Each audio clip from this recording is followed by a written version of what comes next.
là est la liberté, là où est l'Esprit du Seigneur. Là est la liberté, ta liberté, là où est l'Esprit du Seigneur. Là est la liberté, là est la vérité, là où est l'Esprit du Seigneur. Là est la vérité, là où est l'Esprit du Seigneur. Là est la vérité, inventée, là où est l'Esprit du Seigneur.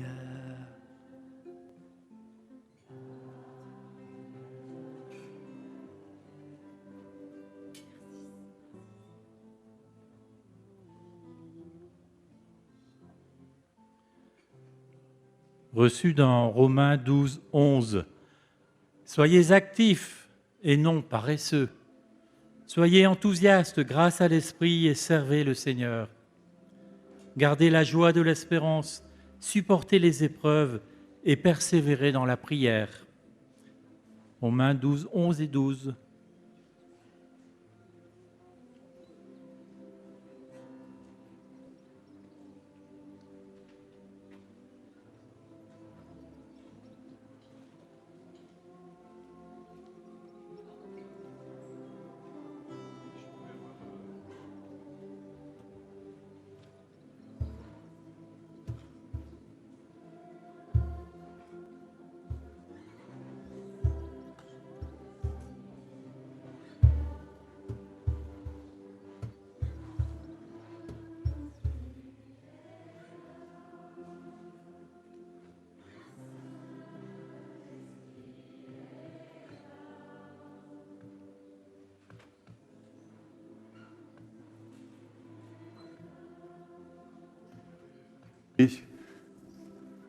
Tu es ici tellement présent dans ce lieu, tu l'es toujours et merveilleusement, chaque fois que nous t'invoquons, tu es de plus en plus présent parce que c'est nous qui entrons dans ta présence. Béni sois-tu, Saint-Esprit. Et ce matin, en priant pour nous tous, j'avais l'image de l'aigle, de la prophétie de Saint Jean, avec tout plein de petits aiglons autour, et ces petits aiglons, évidemment, c'est vous, frères et sœurs. Seigneur, béni sois-tu de répandre ton esprit de prophétie, de bénédiction, de guérison, de délivrance, tous les charismes, que nos cœurs soient ouverts à te recevoir. Et je voudrais ici que personne d'entre vous ne se dise « je suis trop nouveau », ou bien « je suis trop vieille », ou bien « je suis trop vieux », ou bien « je ne sais pas faire », ou bien « je ne suis pas capable ». Et nous dénonçons tout cela comme des mensonges éhontés de la part de l'ennemi, qui tremble lorsque tout simplement vous vous levez pour dire « Seigneur, moi je suis là ». Levez-vous et dites « Seigneur, moi je suis là ». Amen, amen, amen. Et comme hier soir, la pluie dévalait, l'onction de Satan, elle dévale, elle va loin d'ici. Et béni sois-tu, Seigneur, pour ta gloire et ta grâce en ce lieu. L'Esprit de Dieu est là. Amen. Asseyez-vous dans la présence de Dieu. Merci beaucoup, la louange.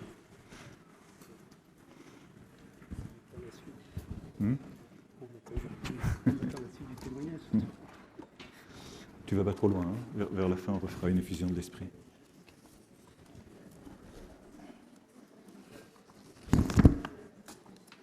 Bon, je voudrais tout de suite vous présenter deux petits bouquins, parce qu'ils pourront vous servir par la suite, puis je vais m'appuyer un peu aussi là-dessus pour vous dire ce que je dois vous dire. Donc, je vais vous parler des charismes maintenant. Et je vais vous dire des choses que vous savez déjà et d'autres que vous savez déjà. C'est-à-dire, nous allons réactiver et puis nous allons nous remémorer des choses, comme je disais hier, que notre cœur sait déjà. Alléluia. Donc il y a un bouquin qui s'appelle « Les charismes pour tous ». Si vous l'avez déjà, vous le rachetez et vous le donnez à quelqu'un. Parce qu'il faut répandre cette onction et se redire que les charismes sont pour tous. En 2019, en fondant Charis, le pape a dit que tous nous devons être baptisés dans le Saint-Esprit. Et ce soir, il y aura une méga effusion de l'Esprit. Pour certains, ce sera un baptême dans l'esprit, pour d'autres, ce sera une effusion dans l'esprit, c'est-à-dire un renouvellement. Alléluia. Voilà. Et dans ce bouquin, voilà, il y a des choses qui vous aident à comprendre, à continuer.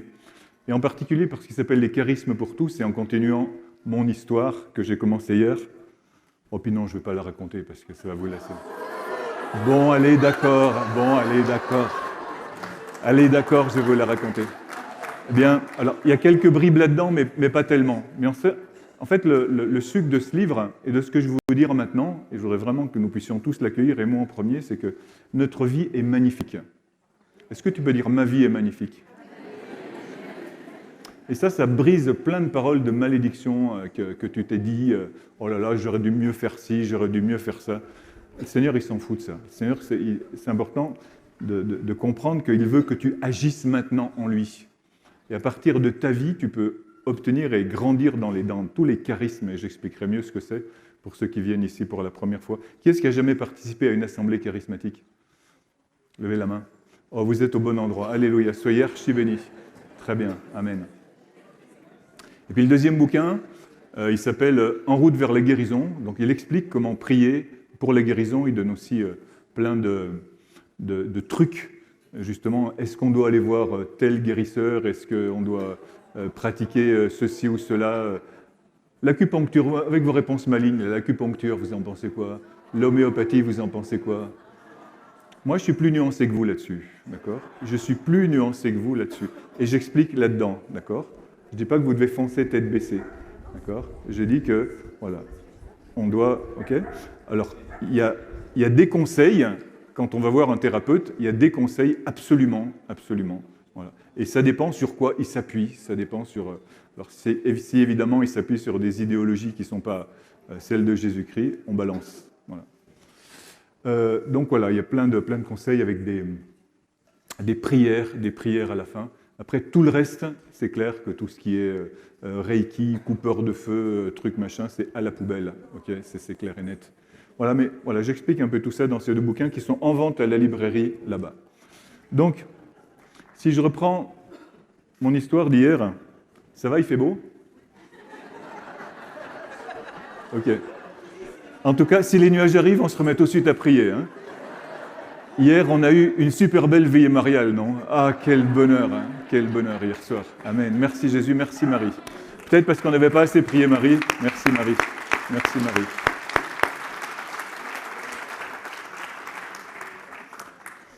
Donc je reprends et pour faire le pont avec ce que je vais vous dire aujourd'hui, parce qu'en fait c'est la même idée, c'est le même sucre, et pendant tous ces jours avec mes deux sœurs Ruth et Tabitha, avec le groupe de la Fraternité Pentecôte, on veut vous entraîner dans une plus grande, et nous entraîner tous ensemble dans une plus grande conscience que l'Esprit Saint est en nous et qu'il veut déborder de nous.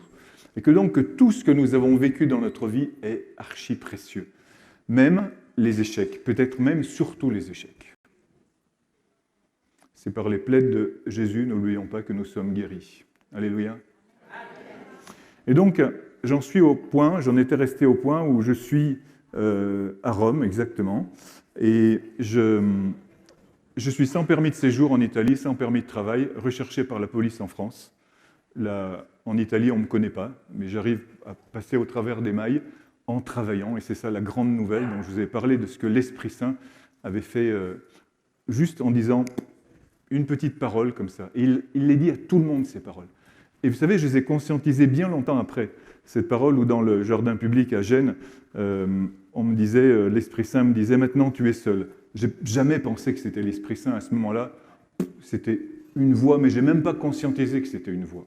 Je l'ai conscientisé après. Parce qu'après, le Seigneur, lorsque nous nous posons, nous donne la capacité de relire notre vie. Nous arrivons à comprendre un petit peu. D'accord ?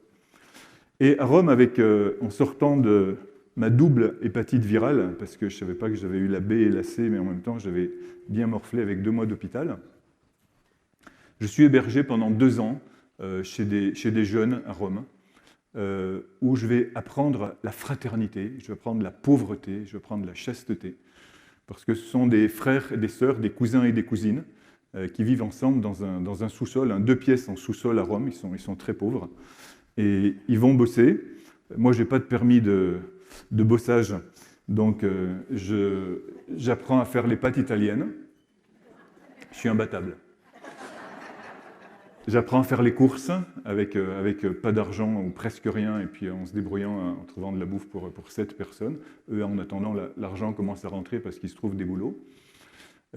Vraiment des personnes magnifiques. J'ai tellement appris de ces gens très simples. Ce sont des Calabrais, donc, qui ont émigré du sud de l'Italie, la Calabre, pour venir vivre à Rome. Et là, mon cœur, comme le cœur de tous les hommes et femmes de cette planète, cherche Dieu, mais ne le sait pas. Il y en a qui le savent, il y en a qui ne le savent pas. Et donc je me mets à chercher dans plein de bouquins. Des bouquins d'astrologie, de magie, de tarot, d'ésotérisme oriental, de franc-maçonnerie. Bref, tout ce qu'il ne faut pas. Tout ce qu'il ne faut pas, mais je ne sais pas qu'il ne le faut pas. Et Dieu est tellement merveilleux qu'il va tirer de là-dedans le 1 pour 1000 de vérité qu'il y a, parce que vous savez ce que c'est que l'hérésie et les tactiques du diable, hein, c'est partir d'une bonne chose pour la faire devenir mauvaise. D'accord ? Tu prends une part de tarte, c'est bon, tu bouffes toute la tarte un fois comme ça. Okay ? Mais en fait, c'est ce qui se passe de cette tarte qui n'est pas très bonne. Dieu s'est tiré la cerise pour petit à petit m'emmener dans une connaissance et une conscience plus grande. Donc c'est là où j'ai appris à discipliner mon corps, et je répète, à vivre la chasteté, à vivre la pureté.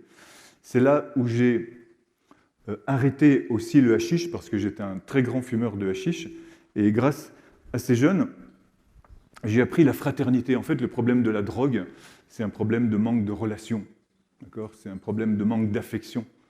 Et n'hésitez pas à entourer d'affection vos jeunes drogués de vos familles, tout en disant stop, affection et fermeté en même temps. Hein. C'est-à-dire, n'hésitez pas à jeter hors de vos maisons, s'il le faut, des jeunes qui sont, obstinés dans la drogue, en leur disant la porte te sera toujours ouverte, mais à partir du moment où tu auras coupé avec ce sale machin-là. D'accord ? Donc il faut les deux, à la fois la fermeté et la douceur, fermer la parenthèse. Et moi j'ai trouvé là cette douceur familiale, parce que c'était vraiment ma famille. Et on dormait les garçons d'un côté et les filles de l'autre. Je les ai fait fumer une fois du hashish. On s'est trouvé tellement écroulés comme des débiles sur un divan qu'on s'est aperçu que ça nous coupait de la communication entre nous. Et donc on a arrêté net. L'héroïne, ça j'en avais été guéri immédiatement. Je répète, rien que par le fait d'être avec eux comme ça. Et donc je cherche Dieu et je me mets à traduire un livre aussi en italien, le dictionnaire des symboles. Et puis je veux les aider aussi financièrement. Alors donc je trouve du travail au black, comme on dit, c'est-à-dire je m'aperçois que dans le centre de l'Italie, il y avait encore à ce moment-là beaucoup de culture de tabac. Et donc, je vais au marché aux puces, j'achète une pile de vêtements de travail, et dans un gros sac à dos militaire, je mets les vêtements, et de l'autre côté, ma pile de bouquins. Comme quoi, vous voyez, il ne faut pas dédaigner chez les autres cette soif de connaissance. Vous avez plein d'amis ésotériques autour de vous, hein, et je pense que de vos maisons, vous avez depuis longtemps balancé à la poubelle tous les bouquins d'ésotérisme, de magie, bref, tout ce dont je viens de parler, ajoutez-y le Reiki, voilà, toutes les trucs, toutes les manipulations, etc. Mais on en parlera demain aussi lorsqu'on fera le topo sur la délivrance. Parce que la liste serait longue. Et elle doit être longue. Parce qu'on est vraiment entouré de ce flou que le diable aime beaucoup à répandre pour que le bien et le mal soient confondus. Mais il y a le bien et il y a le mal. Et donc, je pars avec tous ces bouquins. J'arrive en Ombrie, c'est-à-dire... L'Ombrie, c'est... ça ressemble à Nombril, mais c'est un petit peu le centre de l'Italie, effectivement. Et c'est pas très loin d'Assise. Mais moi, Assise, je ne connais pas. Donc là, je suis vers Perugia. Et puis, j'arrive. Le premier soir, je ne trouve rien. Je suis désespéré. Je vais me planquer dans une serre. Il commence à pleuvoir. Et là, je m'assois sur mon sac et je me suis dit, Daniel, t'es vraiment un gros mot. Daniel, t'es vraiment un gros mot. Et dans la maison de ton père, il y avait tout ce qu'il fallait. Je me la jouais enfant prodigue, mais je ne le savais pas. Dans la maison de ton père, il y avait tout ce qu'il fallait. Tu es là en train de gros mots. Et tout d'un coup, mon père me parle. Mon père me parle, c'est-à-dire que l'Esprit Saint, de nouveau, la voix de Dieu à l'intérieur de moi. Et je répète, je ne connais pas Dieu et je n'en veux pas de Dieu. parce que je sors du marxisme révolutionnaire et ça, c'est toujours dans ma tête. Et la voix de Dieu me dit, Daniel, ne pleure jamais sur toi-même. Vous savez que la parole de Dieu est une parole créatrice. C'est une parole puissante. Et donc, poum, cette voix me calme, je me couche, je m'endors tranquille, le lendemain, je me relève, je pars. Il faisait beau parce qu'en plus, la nuit, il pleuvait, pas comme hier, mais il avait bien plu aussi. Donc, le lendemain matin, il faisait beau, comme maintenant, les oiseaux chantent, le soleil brille, le ciel est bleu, je marche sur la route, je cherche un endroit, je fais du stop. Tout d'un coup, de nouveau, la même voix, cette fois-ci, qui se met à discuter avec moi. Daniel, tu veux vraiment trouver du travail ? Bien sûr que je veux trouver du travail. Alors va là-bas. Et ce là-bas, cette voix me tire vers un four à tabac, c'est-à-dire un lieu industriel où on fait sécher les feuilles de tabac lorsqu'elles sont cueillies. J'arrive au moment même où arrive un propriétaire, donc un fermier, enfin c'est plus qu'un fermier, c'est un propriétaire, et je vais vers lui et je lui dis, bon je vous rappelle que je parlais très bien italien, et je lui dis, voilà, je cherche du boulot. Il me regarde et il me dit, mais t'es d'où ? Je lui dis, je suis français, je cherche du travail. Il me dit, ah bon ? Ben moi je cherche quelqu'un. Donc il me charge sur sa drôle de bagnole, c'était un tricycle à l'italienne, comme ça, avec les cages à poules derrière, qui menaçaient de tomber à chaque fois, bref. On arrive près d'une maison, très jolie maison, blanche, avec des volets rouges, avec plein de rosiers tout autour. On descend, il me regarde, il me dit, je te connais pas, mais tu as une bonne tête. Merci Jésus. S'il avait su. Il me dit, tu commences demain matin à 6h. Cool. Et pendant que tu vas bosser avec moi, je te prête cette maison. Waouh. Et parce que j'ai 2 maisons, j'en ai une autre là-bas où j'habite avec ma femme et ma fille, et celle-ci, elle nous sert de temps en temps, mais en ce moment, elle ne nous sert pas. Ok, cool. Je monte derrière lui les marches de l'escalier qui conduisent au premier étage, là où se trouve la maison d'habitation. Et en montant, je conscientise, je me dis, j'ai pas de boulot, j'ai pas de permis de séjour, j'ai pas de travail, je conscientise que je trouve une maison, un travail, et de nouveau, la voix me dit, là, toujours, tu vois Daniel, ça c'est la providence de Dieu. Alors, je rentre dans la maison, providence, je sais pas ce que ça veut dire, et Dieu, je connais pas. Mais je suis un littéraire, parfois ça sert, messieurs les matheux, je suis un littéraire, et je dis providence, ça veut dire pourvoir. Donc il y a un Dieu qui pourvoit. Donc il y a un Dieu qui existe et qui pourvoit à mes besoins. Parce qu'effectivement, il y avait tout dans cette maison. J'ouvre le frigo, il y avait des tranches de jambon. Je vais voir le lit était fait. Mais c'était une maison magnifique, avec la toile cirée, il y a tout ce qu'il fallait. Bon, ok. Et je commence le boulot, et donc je me régale, et à midi, mon patron m'invite chez lui. Le soir, il me prête sa voiture, sa deuxième voiture, et je rentre chez moi. Et je rentre à la maison, je me fais un de mes 365 plats de pâtes préférés. Je fais, ah, mais là, il se passe un truc. Là, j'ai mon plat de pâtes, et je le laisse sur la table, et je me mets à genoux, et je dis, il y a un Dieu quand même, je ne le connais pas ce Dieu, je ne sais pas qui c'est, ce n'est pas le Dieu de la Bible, je ne le connais pas. Il y a un Dieu qui me donne du boulot et une maison. Et je le remercie. Comment je vais l'appeler ? Puis j'ai un nom qui m'est soufflé, Éternel. Ah ouais, ça me plaît. Il existe depuis toujours et pour toujours. Personne ne l'a fait, il est là, il est tout puissant. Je dis, Éternel, merci pour tout ce que tu me donnes. Et puis, ok, puis je mange mes pâtes ensuite, et puis je vais chercher Éternel dans tous ces bouquins là que j'avais, mais vraiment j'en avais une pile comme ça, hein. Il y avait les tarots, j'oubliais les tarots aussi, tout ce qu'il fallait, bref.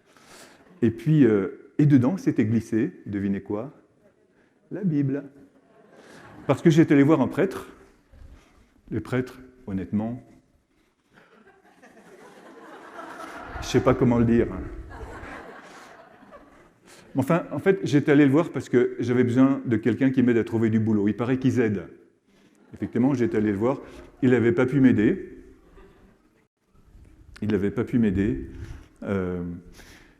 Père Guy, c'était un jésuite, tu sais, c'est près del Campidoglio.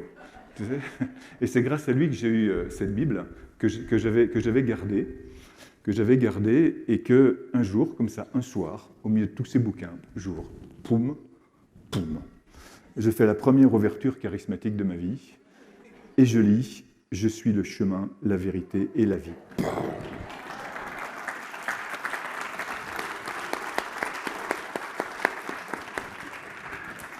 Explosion nucléaire. Je suis azimuté. Je me lève, je suis chrétien. Je ne sais pas ce qui se passe. Et comme si ma conscience avait été retournée. Cette parole a vraiment explosé en moi. Faites gaffe, c'est dangereux la Bible. Et je vous conseille d'offrir des Bibles. Peut-être qu'elle va rester là pendant longtemps, parce que la mienne, je vous dis, je ne l'ai pas ouverte pendant longtemps. Puis un jour, le Saint-Esprit te l'a fait ouvrir et te l'a fait ouvrir à la bonne page. Offrez des Bibles. Le dimanche d'après, je suis allé à la messe, d'accord ? Et même expérience que ce dont tu parlais ce matin, Tabitha, la messe la plus ringarde que tu puisses imaginer. Le prêtre qui croyait à peine à ce qu'il disait. Non, enfin, je le dis mal, mais il était là, il en avait marre. Moi, je n'avais pas une petite vieille, j'en avais 5. Alors, je te promets qu'au niveau du chant, c'est parfois encore pire, ok ? Pardon pour les petites vieilles. Parce que je suis un petit vieux, moi aussi, maintenant. Et les gens qui arrivent en retard, la plus belle messe de ma vie. La plus belle messe de ma vie. Parce que là, je découvrais Éternel. Et je comprenais qu'il était là, celui qui est le chemin, la vérité, la vie. Vraiment, cette messe, elle m'a remise. Et j'ai récapitulé un peu tout ce que j'avais vécu dans mon enfance, mais ça ne suffisait pas encore. Il fallait encore autre chose. Et je reviens à Rome et l'hiver, je donnais des cours de français parce que ça a duré 3 ans, toute cette histoire-là. Et je donnais des cours de français pour m'en sortir aussi, pour aider toujours mes amis calabrais. Et j'avais une de mes élèves qui était astrologue, anticléricale à fond. Et un jour, je lui dis « Gabriel, je voudrais faire une expérience mystique chez les moines. » Alors, elle me regarde comme ça. Et en fait, je ne savais même pas pourquoi je disais ça. C'est une des façons dont parle l'Esprit Saint. Je vous fais récapituler tout ça. Vous voyez comment parle l'Esprit Saint? Directement dans le cœur, à travers la parole de Dieu, à travers des aides, des choses qui te sortent du cœur, comme ça. Tu ne sais pas toi-même pourquoi tu les dis. Il y a un débordement du cœur à ce moment. Comme si le cœur, il disait « ras-le-bol, hey, tu m'entends ou pas ?» Puis si ta tête, elle n'entend pas, ça sort directement comme ça. Je vais faire un séjour mystique chez les moines. Et elle me trouve l'adresse, la coquine, du couvent de Saint-François à Assise. Alors j'arrive là-bas, et pensant que je venais faire une retraite vocationnelle, parce que je vous passe beaucoup de détails, parce que j'ai pas trop le temps, pensant que je venais faire une retraite vocationnelle, le responsable des vocations, Giancarlo Corsini, que Dieu te bénisse là où tu es maintenant, donc m'accueille dans la chambre et je sors devant lui mes bagages, les tarots, l'astrologie, la magie. Et au fur et à mesure que je sors, ses yeux s'agrandissent comme ça. Il me dit « Mais c'est quoi tous ces bouquins ?» Je dis « Pourquoi ils ne sont pas bons ?» Il me dit « Non, ils ne sont pas bons. Mais si tu veux, si tu veux faire une semaine chez nous, ok, tu peux, mais tu laisses de côté les bouquins. » Moi, je ne comprends rien. Je dis « Ok, je suis. » Et puis, il s'est passé 2 et 3 choses là-bas. La première, c'est que je découvre la figure de Saint François d'Assise. Waouh! Un chrétien joyeux, un chrétien tout en couleurs. Je ne sais pas si vous êtes déjà allé à la basilique de Saint François d'Assise, c'est d'une beauté inouïe. Enfin, c'est la beauté de Dieu qui descend sur la terre. Comme ici, là c'est dans la création, là-bas c'est dans l'art. Première chose. Deuxième chose, je pensais trouver des petits moignons tout flippés, en train de prier comme ça, avec des toiles d'araignée tout autour, partout, et puis des airs bien tristes. Puis je trouve des jeunes normaux, ils ont mon âge, ils ont entre 20 et 30 ans, ils se font des blagues, ils se font des farces, ils s'engueulent, ils se réconcilient, ils travaillent ou ils ne travaillent pas, enfin bref, ils sont normaux. Mais ils sont heureux. Ah! Et ça me flash.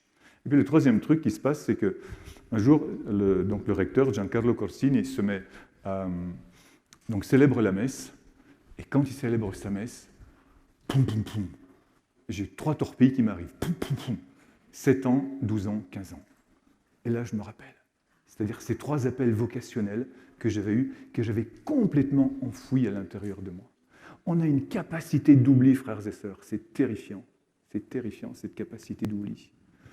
Mais lorsque on se met, et c'est un peu votre travail de parents et de grands-parents, de frères et sœurs aussi, d'autres frères et sœurs, lorsque vous les mettez en condition de, alors Dieu fait. On ne transmet pas la foi, je ne crois pas. On transmet la possibilité pour chacun de rencontrer Dieu. D'accord ? Pour que la personne concernée puisse passer de ta foi à toi ou de la foi de ses parents à sa foi à elle. D'accord ? Il y a ce passage-là à faire. Et là, ça m'est revenu et j'avais intériorisé ça. Et je vais voir le responsable et je lui dis « Mais je ne pourrais pas rester ici un peu plus ?» Il me dit « Raconte-moi ton histoire. » Et je lui raconte toute mon histoire comme je la raconte maintenant. Il me fait « Je vois que Dieu a bien passé sur ta vie. Hein. Ok. » Il me dit « Tu reviens dans 2 mois. » Bon, je voulais rester tout de suite, moi. Ok. Donc je reviens dans 2 mois. 2 mois. Entre-temps, je trouve du boulot à Rome et dans un parking nocturne, parce qu'à Rome, c'est dangereux de laisser sa voiture dehors. Et donc, voilà, je vous passe plein de détails que je n'ai pas le temps de raconter maintenant. Et je reviens à Assise. Là, je fais 2 mois. Et je dis, mais c'est vraiment ça que je veux. Je ne peux pas rester. Et il me dit, écoute, parce que donc lui, il connaît toute mon histoire. Je suis recherché par les flics en France. Je n'ai pas de permis de séjour. Je n'ai pas de permis de travail. Je suis un peu encombrant quand même. Hein. Alors, il me dit, écoute, on en reparle dans quelques mois. Quelques mois plus tard, en septembre, je rentre au postulat à Assise. Et donc je fais... Alors lui, il sait, notre supérieur général sait, et le supérieur du couvent sait. Donc j'ai braqué 3 banques, un bureau de poste, et que je suis là en train de... Parce qu'ils se rendent bien compte, ils n'ont pas besoin de moi. Hein. Le séminaire est plein. On était... donc on est dans les années... on est dans les années... on est en 78, on est en 78. Donc c'est loin, il y a longtemps. 78, le monde a changé. Okay, donc je le répète, ils n'ont vraiment pas besoin de moi et ils m'accueillent. Donc c'est vraiment guidé par Dieu, quoi. Je me suis posé la question d'aller payer ma dette. Mais on me dit, tu vas payer quoi? Tu vas rester 4 ans en tôle, tu vas ressortir pire qu'avant. Ici, tu te lèves à 6 h du mat, tu travailles, tu étudies, tu vas être utile, fais ton choix. Moi, j'ai fait mon choix, et mon choix, c'était de rester. Et je pense encore aujourd'hui que j'ai bien fait. Aujourd'hui, ce serait à refaire, j'irais payer ma dette.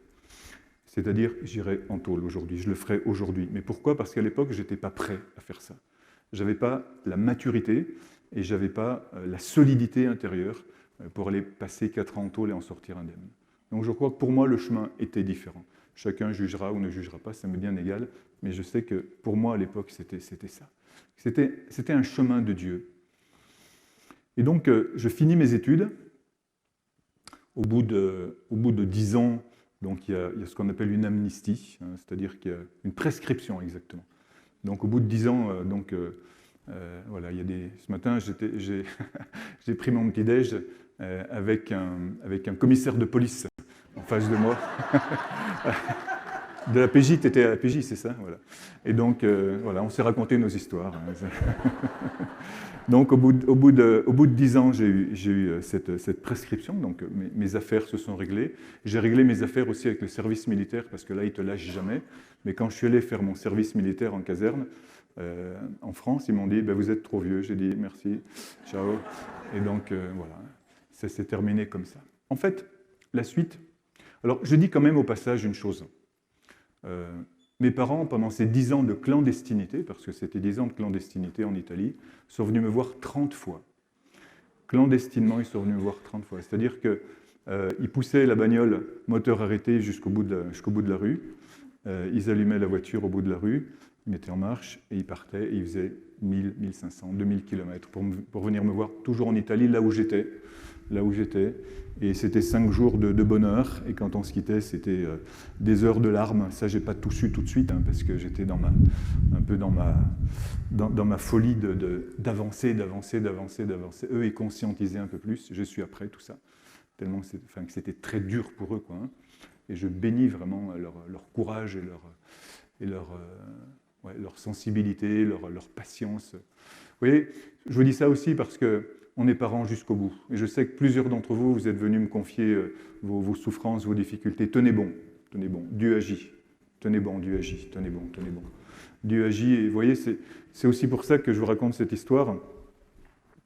C'est cette capacité, cette puissance d'intercession. Ça, c'est un des charismes. L'intercession. C'est pas naturel, l'intercession. Je veux dire, lorsque c'est au niveau de de la plainte ou de la lamentation, c'est un peu naturel. Lorsque c'est à votre bon cœur, messieurs, dames, ça peut être aussi naturel. Mais lorsqu'on intercède en sachant que Dieu va agir, là, ça devient un charisme. Alléluia. Et il faut que vous intercédiez en sachant que Dieu va agir. Il faut que vous intercédiez en proclamant, Seigneur, je sais que tu es à l'œuvre. Seigneur, les temps sont lents. Seigneur, les temps sont durs. Seigneur, je galère vraiment, mais je sais que tu agis. Ça, c'est un charisme. C'est-à-dire, c'est un charisme à la fois prophétique et c'est un charisme de proclamation. Il faut que vous pratiquiez tout cela. Frères et sœurs, peut-être que j'anticipe un petit peu trop en disant ça, mais je vais le dire quand même tout de suite. Vous voyez, lorsque des personnes s'approchent de moi pour me demander la prière, ne vous approchez pas de moi pour demander la prière pendant ces jours-ci, parce que je n'ai pas trop de temps, d'accord ? Ni pour la confession, pardon, mais voilà, pour d'autres raisons aussi, parce que vu que je fais du ministère prophétique, je ne confesse pas. Donc, mais lorsque je prie dans peut-être demain soir, alors ce soir, il y a effusion de l'esprit, et demain soir, il y a une veillée guérison, d'accord ?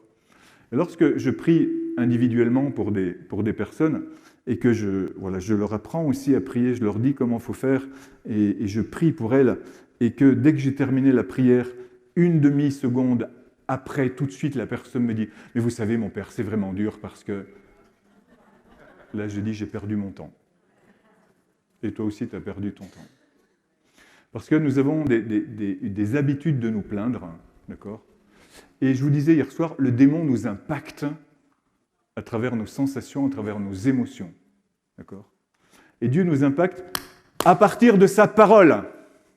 C'est à partir de la parole de Dieu que Dieu nous impacte et que nous le laissons impacter.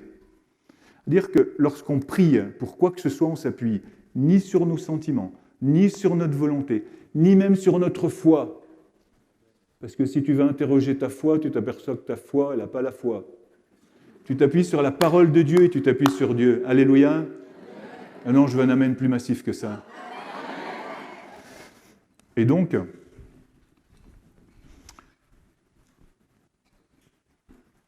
je demande à être envoyé dans un pays lointain parce que j'ai envie d'aventure. Et je veux aller au Liban. Mes supérieurs me disent « OK ». Et au lieu de m'envoyer au Liban, ils m'envoient en France. Parfois l'Église, c'est comme l'armée, hein, parfois. Et donc, j'arrive à Narbonne. Donc on est en 94. Et donc, je fais partie d'une famille franciscaine qui s'appelle les franciscains conventuels. Il y a les frères mineurs conventuels, les frères mineurs capucins. Moi, je fais partie des frères mineurs conventuels. On s'appelait les Cordeliers avant en France. On a été décimés par la Révolution française. On avait 3000 frères. On n'en a plus un seul jusqu'en 1948. On a refondé donc en 94 à Narbonne. Je faisais partie des jeunes frères. Donc, j'avais 37 ans à l'époque. Et là, j'arrive avec ma peinture fraîche de frère depuis seulement 3 ans. Et arrivent des personnes avec des problèmes dont on s'aperçoit, un autre frère et moi, que ce ne sont pas des problèmes seulement psychologiques, il y a autre chose, il y a vraiment une présence trop forte, une présence démoniaque. Et on va voir notre évêque, et il n'y a pas d'exorciste dans notre diocèse de Carcassonne. Et on dit au père évêque, vous ne pourriez pas nous donner l'autorisation de prier et de faire le grand exorcisme. Et il nous regarde, il hésite 5 secondes, ce saint évêque, et il nous dit « D'accord. À une condition, c'est que vous ne touchiez pas les personnes. » Donc il nous encadre tout de suite, il comprend, et avec un courage extraordinaire, parce que le grand exorcisme, c'est pas rien, mais il nous fait confiance, il sait à peu près qui on est. Et donc là, je découvre 2 choses. Je découvre l'ampleur du combat spirituel. Je viens de faire 7 ans d'études à Cizé à Rome, j'ai 37 ans, j'ai 3 ans de prêtrise seulement, et on ne m'a jamais dit que le diable existe vraiment. Et pourtant, je n'ai pas étudié dans des facs gauchistes, pour mal le dire. J'ai étudié à Assise et à Rome. Mais on est dans un temps où la théologie est extrêmement intellectuelle. On ne nous apprend pas à être des apôtres, on nous apprend à être des pasteurs. Mais des pasteurs de qui, vu qu'il n'y a plus de brebis ? Et ça, c'est un premier problème. Et l'autre, c'est la réalité du combat spirituel. Frères, sœurs, le diable existe. Le diable existe. Moi, j'ai pu passer 7 ans en étant prêtre en pensant que le diable était « oui, ça va, on en parle, d'accord ? On en parle. Mais le diable, c'est le mal, le diable, c'est la drogue, le diable, c'est le divorce, le diable, c'est tout ce que tu veux. » Non, le diable, c'est une personne agissante. C'est une personne néfaste. D'accord ? Et dans les exorcismes, parfois je lui ai parlé face à face, parce qu'en fait, dans l'exorcisme, on parle au diable face à face. Et une fois, il m'a dit, toi, je t'aurai, j'aurai ta peau. D'accord ? Et il a failli m'avoir. C'est passé là, comme ça. D'accord ? Et je m'en sors et je m'en suis tiré parce que je suis dans une communauté, parce que j'ai des références ecclésiales, parce que j'ai des liens ecclésiaux, parce que j'ai jamais essayé de faire tout seul. Donc le diable exige, j'ai appris ça. Deuxième chose, j'ai appris les charismes. Alors c'est là où on arrive au charisme. Qu'est-ce que c'est que les charismes ? On fait un petit point. Donc le petit point, c'est première chose que je vais vous dire, et c'est la chose essentielle peut-être pour aujourd'hui. Frères, sœurs, redis-le avec moi. Ma vie est magnifique.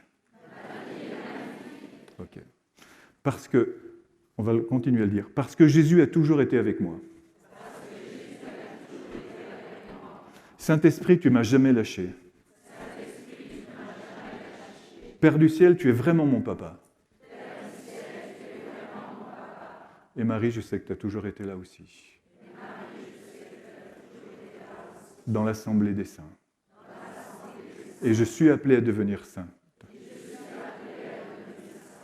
Amen. Non pas un minouchon, un amen. Ok. Tout ce que tu as vécu te sert. Et je voudrais que tu puisses te rappeler, et c'est une chose dont on a convenu avec Fraternité Pentecôte et mes deux sœurs, dont vous pourriez discuter ce soir, tout à l'heure, dans un instant, dans le groupe de partage. Dans quel moment particulier Dieu m'a parlé et ce sur quoi aujourd'hui je peux appuyer ma vie. Même des choses peut-être que j'ai un peu oubliées, des choses que j'ai un petit peu laissées de côté. Mais aujourd'hui, ça me sert tellement souvent de penser « Daniel, ne pleure jamais sur toi-même ». Tu vois, Daniel, ça c'est la providence de Dieu. Je suis le chemin, la vérité, la vie. Et d'autres paroles qui, en ouvrant la Bible, me servent encore aujourd'hui. Il y a des paroles que j'aime tellement dans la Bible. J'aime tellement, par exemple, dans le livre des Proverbes 30-15, c'est un roi redoutable, celui qui fait régner la paix dans les hauteurs, dans ses hauteurs. Et j'aime tellement me situer là dans les hauteurs de Dieu, alors qu'il y a la tempête tout autour, parce que je sais que je peux calmer la tempête. Et oui, j'aimerais que tu te rappelles toi-même de toutes ces paroles-là. Essaye de faire mémoire de ça. Pose-toi, creuse ton cœur, et tu réaffirmes ces paroles, et tu les écris. Dans ma chambre, il y a plein de post-it, il y a plein de feuilles de papier de toutes les tailles où j'écris ces paroles. Parfois, je me réveille la nuit et je me mets sur un coude comme ça sur mon lit, et j'ai toujours une pile de feuilles de brouillon comme ça où j'écris à moitié endormi ce que Dieu me dit, parce que c'est dans le silence, c'est dans la paix de la nuit, la paix du cœur que Dieu peut nous parler le plus, que j'écris ça, et puis le matin, je les retrouve, je dis « Ah oui, Dieu m'a dit ça », et je placarde ça sur les murs, et quand je passe, je dis « Oui, c'est ça, Dieu m'a dit ça, Dieu m'a dit ça ». Et je sais que je peux m'appuyer sur ces paroles. Et vraiment, je voudrais que tu puisses toi aussi conscientiser. Ce sont des moments, ce sont des rencontres, ce sont des paroles. Les charismes. En fait, je rencontre à ce moment-là, donc à part les exorcismes et les combats homériques que nous avons vécus, après j'ai appris à mieux le faire, à ne pas me battre toute une nuit, mais à me battre en prenant du temps, et voilà, à moins me fatiguer et puis avoir plus de résultats, mais ce n'est pas le sujet d'aujourd'hui.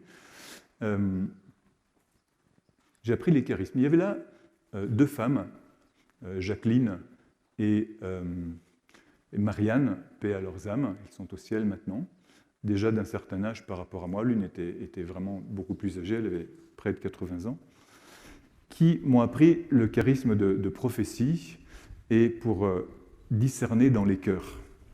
D'ailleurs, c'est marrant parce que c'est elles qui m'ont appris à prier pour les gens. Elle m'appelle un jour, il y avait une personne qui avait de graves problèmes psycho-spirituels, qui était assise là, puis elle me dit « Écoute, on t'a appelé comme prêtre pour que tu pries pour lui. » Je dis « Ok, qu'est-ce que je dois faire ?» Alors elle me regarde comme ça, elle dit « Tu mets tes mains de prêtre au-dessus de sa tête. » Qu'est-ce que je dis?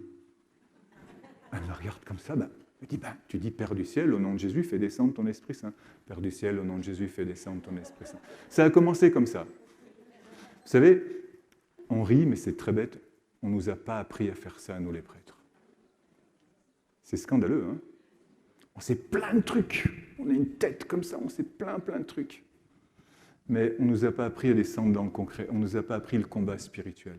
Et toi, peut-être qu'en sortant de cette session, ou peut-être dès maintenant déjà, tu en sais beaucoup plus que certains prêtres. Parce qu'aujourd'hui, le Seigneur, il appelle tout le monde à prier pour les autres. Amen. Marc 16, 16. Voici les signes qui accompagneront tous ceux qui auront cru en mon nom. En mon nom, ils chasseront les démons. Ils imposeront les malades s'en trouveront bien. Et ils annonceront que le royaume des cieux est tout proche. Tous ceux qui croiront en mon nom, dit Jésus. Tous ceux qui croiront en mon nom. Qui est-ce qui croit au nom de Jésus ici?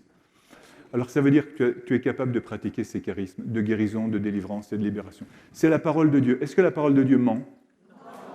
La parole de Dieu est actuelle et elle est vraie. Et moi, je commence à découvrir ça, et donc, elle commence à me faire rentrer dans le charisme de prophétie, dont vous nous parlerez un petit peu plus tard, les sœurs, là, ces jours-ci. Qu'est-ce que c'est que les charismes? Jusqu'à l'âge de 30 ans, Jésus, il fait combien de miracles? 0. Jusqu'à l'âge de 30 ans, Jésus fait 0 miracle. Dans les évangiles apocryphes, c'est-à-dire dans les évangiles que l'Église n'a pas reconnus et retenus parce qu'ils sont faux, je ne sais pas, il fabriquait des hirondelles en terre cuite, puis il soufflait, puis il les faisait voler. Bon, ça c'est bien pour amuser les enfants, mais même pas, il ne faut même pas les amuser avec ça. Jésus, pendant 30 ans, il cloue, il scie, il rabote, d'accord, il travaille. Et dans cette patte humaine, c'est pour ça qu'hier soir, je te disais, avant que le tonnerre ne gronde, quand tu fais tes choses au quotidien, quand tu laves ta tasse de café, quand tu dis « ma chérie, merci parce que tu as encore lavé ma tasse de café », ou à café plutôt, parce que ton café est très bon, ma chérie. Pas oublier de le dire aussi. Mec, il faut que tu dragues ta femme jusqu'au bout. Mais tu n'as pas encore compris ça. C'est pour ça que ça ne marche pas souvent dans les ménages. Fais des compliments à ta femme jusqu'au bout, hein, tous les jours. Hein. Hey, mec, tous les jours. Hein. Et puis toi, femme, tu sais qu'à côté de toi, ce gros nounours grincheux qui est là... Mais il a tellement besoin que tu lui dises « Mon gros nounours grincheux, t'es tellement mignon, t'es tellement fort, t'es tellement merveilleux. » Mais ça marche comme ça dans le couple, ça commence par des choses toutes simples. Je suis prêtre depuis 30 ans, je les connais ces choses-là. Ça commence par des choses toutes simples. Il y aurait tellement moins de problèmes si on se disait des choses belles comme ça. Et ça nous fait du bien déjà à nous-mêmes, en tout premier, de nous le dire à nous-mêmes. Alléluia. Et puis si ton nounours il est plus sur terre, tu lui dis au ciel. D'accord ? Il n'y a pas de souci. Donc Jésus, pendant 30 ans, dans cette vie quotidienne, où avec Marie, le café n'existait pas encore, je ne sais pas trop ce qu'il mangeait, ce qu'il buvait, voilà, c'était d'autres choses, voilà, où il y avait cette vie quotidienne, cette vie familiale. Jésus apprend l'obéissance, Jésus apprend le travail quotidien, Jésus apprend l'amour, Jésus apprend les histoires de factures et tout ça.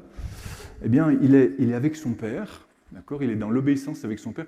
Mais vous pouvez imaginer que chaque jour, il a dit à son Père, « Papa, je commence quand ? Papa, je commence quand ?» À 12 ans, il est prêt déjà. « Papa, je commence quand ? Papa, je commence quand ?» Il devait avoir les pieds qui dépassaient comme ça. « Papa, je commence quand ? Je commence quand ?» Ça, c'est un inside joke avec nous deux. En fait, je vous explique, parce que c'est trop rigolo. Parce que ça, je l'ai remarqué chez les prédicateurs. Quand un prédicateur est plein de feu, ses pieds, ils dépassent comme ça des marches. Et ce matin, elle a failli se casser la gueule parce qu'elle avait les pieds qui avançaient tellement que... Vous remarquerez ça, c'est vraiment trop drôle. Quand un prédicateur veut te transmettre quelque chose, regardez comme ses pieds dépassent. Et c'est vrai aussi bien chez les protestants que chez les catholiques. Je l'ai remarqué parce que je fréquente beaucoup les assemblées œcuméniques aussi. Et donc Jésus, il devait avoir ses pieds qui dépassaient comme ça. Et il disait, « Papa, je commence quand ?» Et en même temps, il avait une grande paix à l'intérieur de lui. Parce que ce n'était pas, comment dire, une impatience malsaine, ni non plus un désir d'autoréalisation, ni d'orgueil, ni de vanité. C'était vraiment un amour pour chacun d'entre nous. C'est pour ça qu'il voulait commencer. Et lorsqu'à 30 ans, il rentre dans le Jourdain pour être baptisé en même temps que les pécheurs, pour manifester, non pas qu'il soit pécheur jamais dans son humanité, mais qu'il se met au rang des pécheurs, alors là. Le cœur du Père n'en peut plus. Et il craque, le cœur du Père. Et on entend même tellement il craque. « Celui-ci est mon fils bien-aimé, écoutez-le !» Et se déverse sur le Fils l'onction du Saint-Esprit. Écoutez bien, parce que ça c'est vraiment important. Où est-ce que se déverse l'onction du Saint-Esprit sur le Fils ? Sur sa partie humaine. parce que lui, il est Dieu. Donc dans sa partie divine, il n'a pas du tout besoin de cette effusion de l'Esprit, il est Dieu. Mais c'est dans sa partie humaine qu'il a besoin d'être activé pour recevoir la puissance, parce que c'est simplement à partir de ce moment-là qu'il va exercer les charismes, c'est-à-dire les dons spirituels de prophétie, de guérison, de délivrance, de miracle, de discernement des esprits, etc. D'accord ? Et pour nous, c'est pareil. C'est la même chose. Nous avons reçu le baptême qui nous donne la sainteté. Allez en route.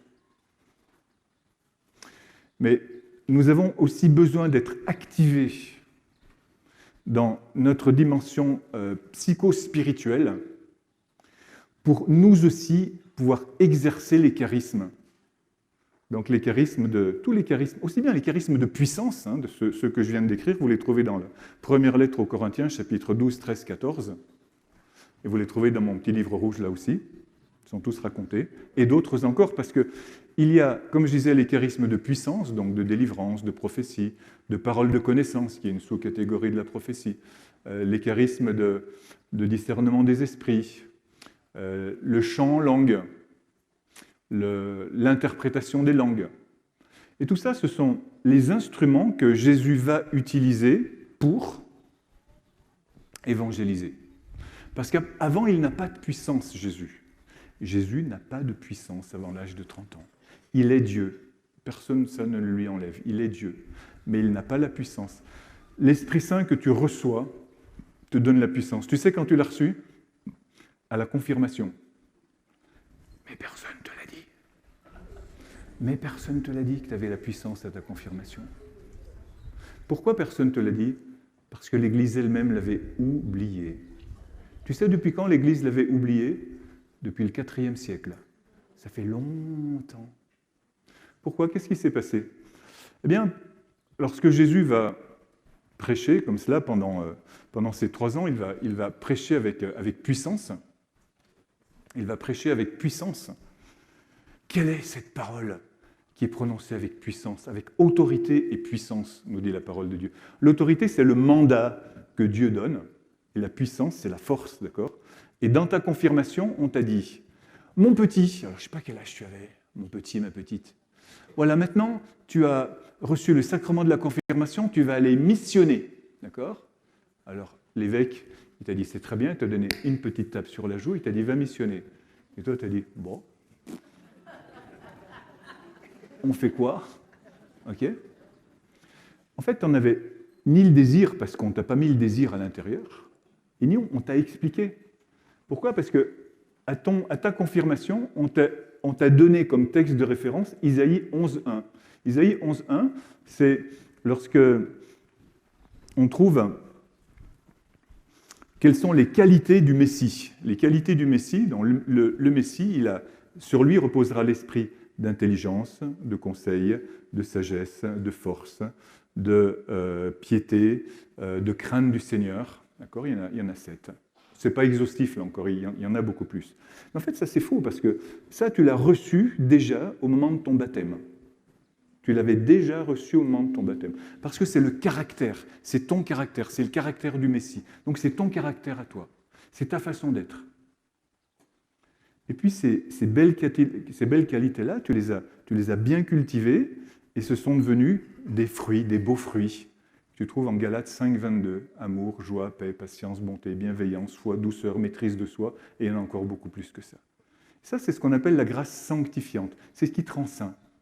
Jésus l'a déjà. Ça va, vous me suivez? Vous êtes toujours là? À ta confirmation, tu reçois le baptême dans l'esprit. Ce que Jésus a reçu, lui. Quand on dit le baptême de Jésus, c'est le baptême dans l'Esprit Saint. D'accord? Il est déjà saint, il n'a pas besoin d'être sanctifié, mais il reçoit le baptême dans l'esprit, dire il reçoit la puissance pour évangéliser. Jusqu'à l'âge de 30 ans, il n'y a que 5 personnes qui savent qu'il est Dieu. Son père et sa mère, et Jean-Baptiste, Élisabeth, et puis Zacharie, c'est tout. Les autres, ils ne savent pas. Mais à partir de ce moment-là, lorsqu'il reçoit les charismes, les dons du Saint-Esprit, donc sont activés à l'intérieur de lui, c'est toutes ces puissances. Et toi, tu les as, mais ils sont au congélo. Parce qu'en fait, on ne t'avait pas dit que tu les avais. On ne t'avait pas dit que tu avais cette puissance-là. Et on t'a dit, va missionner. D'accord ? Et on ne t'a pas appris, on ne t'a même pas dit comment ça fonctionne. D'accord ? Et ce qu'on va vivre ce soir, et puis ces jours-ci aussi, c'est si on va réactiver ces charismes-là. Donc, pourquoi est-ce que je vous dis qu'on les a perdus à partir du IVe siècle? Parce que Jésus, donc, d'abord, il envoie ses 12 disciples. Il envoie ses 12 disciples et il les envoie, vous vous rappelez, c'est la première vague des évangélisateurs, et on trouve ça en Matthieu 10. C'est d'ailleurs un texte qui a complètement chamboulé François d'Assise et qui l'a mis en route lorsqu'il entend la parole de Dieu, lui aussi, et il entend dire que allez évangéliser, ne portez rien avec vous, ni sac, ni bâton, etc. Et tous ceux que vous rencontrerez, voilà, vous allez chasser les démons, vous allez guérir les malades, etc. Et ils reviennent, ils sont émerveillés, ils sont pleins de joie, ils sont pleins de fougue, ils sont pleins de feu. Et c'est là où Jésus dit, je te bénis, Père du ciel et de la terre, parce que tu as caché ces choses aux savants, aux intelligents, tu les as révélées aux tout petits. Il y a des tout petits ici ? Honnêtement, franchement, je me demande souvent pourquoi Dieu m'a appelé à moi pour vous raconter ces choses. Parce qu'il y a des gens qui sont beaucoup plus capables que moi et de les pratiquer et de les expliquer. Mais parce qu'il a vu en moi un mec qui ne tenait pas trop la route, je vous ai raconté mon histoire, donc c'est celui-là que je vais envoyer. Comme ça, au moins, il ne pourra pas se vanter et on sait bien que ça ne viendra pas de lui. En plus, il fait plein de gaffes, donc ça va très bien. C'est tout petit. Après, il en envoie 72. Dans mon pays, on dit comme ça. 72. En avant de lui pour évangéliser. Et à la fin, je vous ai déjà anticipé, Marc 16, il envoie tout le monde. Parce qu'il dit à ses disciples et à ses apôtres, allez évangéliser, et tous ceux qui croiront en mon nom, voici les signes, etc. Et donc ça va continuer. Et donc les premiers chrétiens, et j'ai beaucoup aimé cet enseignement sur la ferveur ce matin. Parce que, comme tu as dit, Sœur Ruth, les premiers chrétiens, ils risquaient leur peau. Ils allaient à la messe, c'était peut-être leur dernière messe. Ils faisaient une assemblée de prière, dans un groupe de prière, c'était peut-être la dernière fois. Et c'est parce qu'ils avaient cette ferveur que Dieu leur donnait la même puissance qu'il avait donnée à Jésus. Pourquoi ? Parce que la grâce sanctifiante plus les charismes égale Jésus. Et ce que nous avons à réapprendre, nous, c'est à être Jésus, c'est-à-dire avoir la pleine stature de Jésus. Alléluia. C'est-à-dire à la fois à être saint, mais ça ne suffit pas, parce que sinon il n'y a que 5 personnes qui vont savoir que le royaume est là, et en même temps à propager au-delà de nos mérites, nettement au-delà de nos mérites, la puissance de Dieu autour de nous. Et moi je souhaite que vous repartiez d'ici en étant tous capables de guérir les malades. Je sais que plusieurs d'entre vous, vous le faites déjà, mais on a besoin tous de grandir de plus en plus dans cette onction. Tous, on a tous besoin de grandir dans cette onction. Et donc, ces premiers chrétiens qui risquaient leur peau, ils étaient pleins de feu. Ils ressuscitaient les morts, mais vraiment, pas comme on prêche le dimanche en disant « il faut ressusciter les morts parce que nous sommes un peu endormis, nous sommes un peu morts ». Non, ils ressuscitaient vraiment les morts. Les pères de l'Église en parlent. Irénée, Tertullien, Cyprien racontent, les morts sont ressuscités et ils vivent au milieu de nous, ceux qui étaient morts. Tertullien dit, un chrétien qui n'est pas capable de chasser un démon, c'est même pas la peine qu'il s'appelle chrétien. Ils avaient cette puissance, c'était pas la peine d'appeler Guy le Poutre, le père Guy le Poutre pour faire ça. Ils étaient tous exorcistes. Ils avaient tous cette puissance. Et petit à petit, effectivement, comme on nous l'a rappelé ce matin, lorsque Constantin devient catholique, j'ai bien aimé le mot catholique, lorsque Constantin devient catholique, c'est 321, c'est ça, un truc comme ça ? Non, ça c'est le concile. C'est... ouais, voilà, merci. Le pont de Milvio, un truc comme ça. Eh bien, il y a un affaiblissement et un affadissement de la vie. Pourquoi ? Parce que tout le monde est baptisé, d'accord ? Et donc, il va se passer une chose assez grave, c'est que en commençant à baptiser les enfants, les enfants, ils ne désirent pas les charismes et ils ne les exercent pas. Ah. Parce qu'un chrétien, quand il était baptisé, il savait qu'il allait recevoir les charismes. Donc il les désirait. Et tout de suite après, il se mettait à chanter en langue, il se mettait à guérir les malades, il se mettait à chasser les démons. Vous êtes toujours là? Je sais que c'est un peu dur à entendre à 3 heures de l'après-midi, mais j'ai pratiquement terminé. Et après, si le groupe musique se prépare, on va faire une effusion de l'esprit. Mais j'ai terminé. Et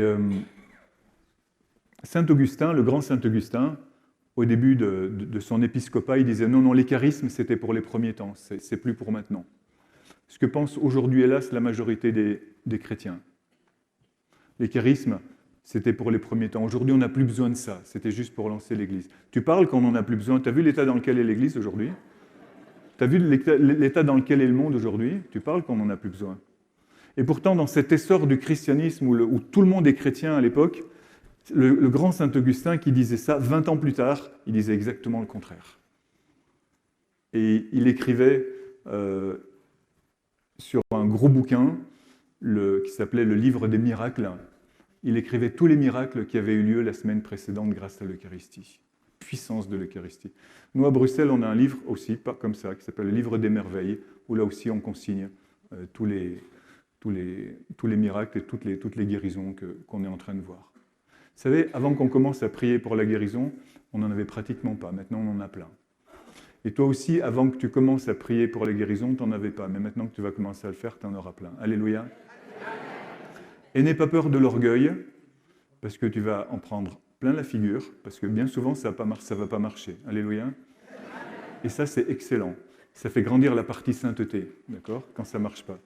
Mais quand ça marche, ça fait grandir la partie charismatique, et comme ça, tu vas devenir un vrai chrétien, une vraie chrétienne. Alléluia. On bénit le Seigneur. Alors, levez-vous, frères et sœurs.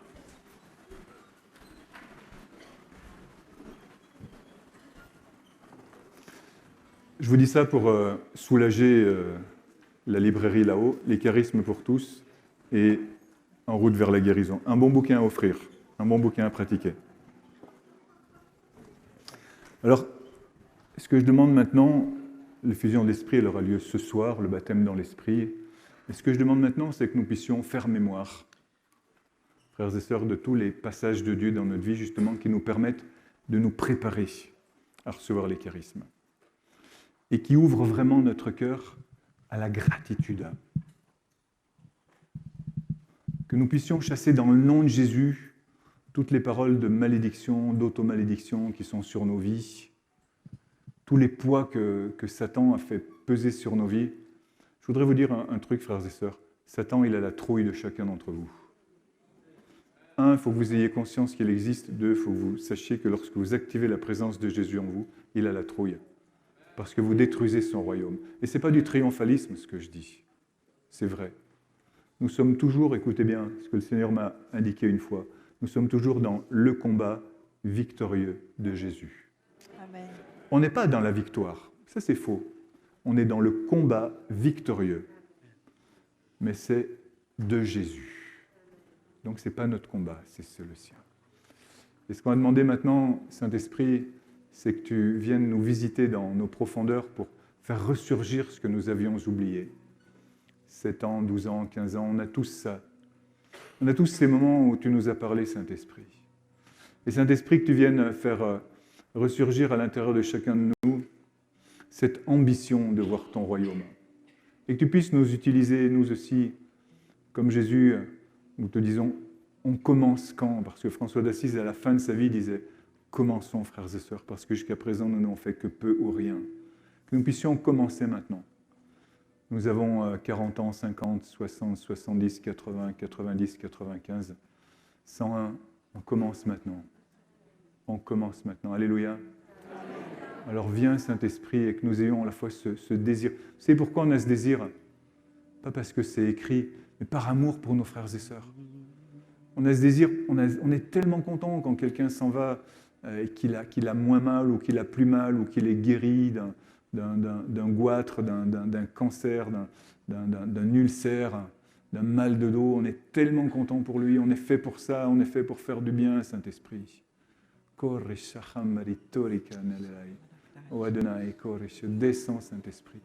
descend sur nous pour nous restaurer dans cette fierté, dans cet appel. On est tout petit, on est tout humble. On se dit, mais moi, je ne sais pas faire. Et... Non, on ne sait pas faire, c'est vrai. Mais le diable, il dit toujours la moitié de la vérité. On ne sait pas faire, mais en Jésus, on sait faire. Alléluia. Finissez toujours vos phrases. Le diable, il va commencer toujours des demi-vérités qui sont des vrais mensonges. Finissez toujours les phrases. On ne peut pas y arriver sans toi, mais on va y arriver avec toi. Alléluia. Amen.